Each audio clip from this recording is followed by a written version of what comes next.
Now, if you're not fluent in Simlish, allow me to translate some of this conversation for you.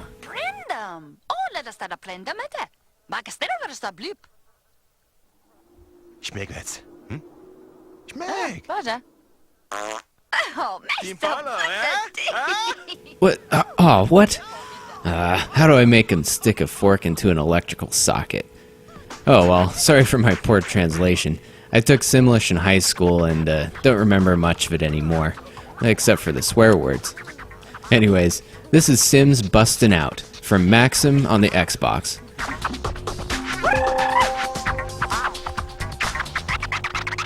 Released in 2003, this was the second Sims game for consoles, and actually the first Sims game that wasn't released on PC. Like the other Sims games, you first create your Sim and customize his or her physical features, clothing, and personality, and guide them through the daily grind of sleeping, working, eating, partying, and, my personal favorite, pooping. Bustin' Out features two different gameplay modes, Bust Out and Free Play. Free Play is pretty much like the original Sims, where you control your Sim and their family members in an open-ended fashion, building your house, maintaining mood meters, buying new furniture, or just farting on your neighbors. The Bust Out mode is driven more by objectives. The premise revolves around some rich guy named Malcolm that's stealing everyone's stuff, so you're trying to get enough job promotions, unlock enough items, and earn enough simoleons to buy it all back, with the ultimate goal of evicting Malcolm and taking over his mansion. How getting your friend Mimi to pull your finger will unlock a chair is beyond me, but yeah, you get the idea. So the big difference in Bustin' Out from the other Sims games is that you'll have to keep moving from place to climb your respective career ladder and obtain new objectives. So in this mode, you might not spend a whole lot of time customizing your living space, other than the mandatory spending objectives.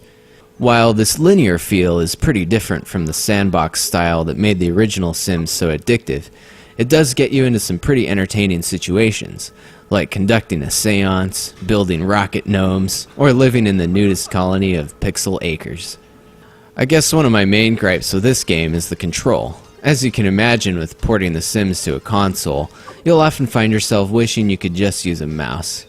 The fully rotatable camera is a nice upgrade from the original's isometric view, but using an analog stick to micromanage your family's study habits and bowel movements leaves a lot to be desired.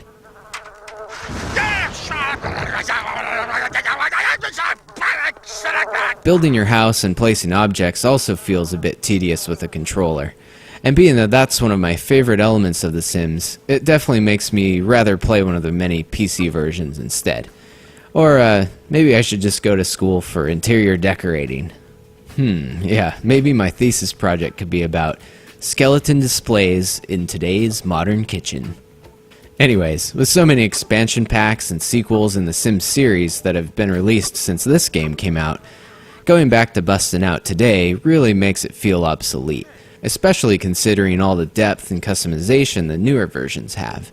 But for its time, it was still a fun and straightforward console alternative, with plenty of laughs and pixelated naughty bits.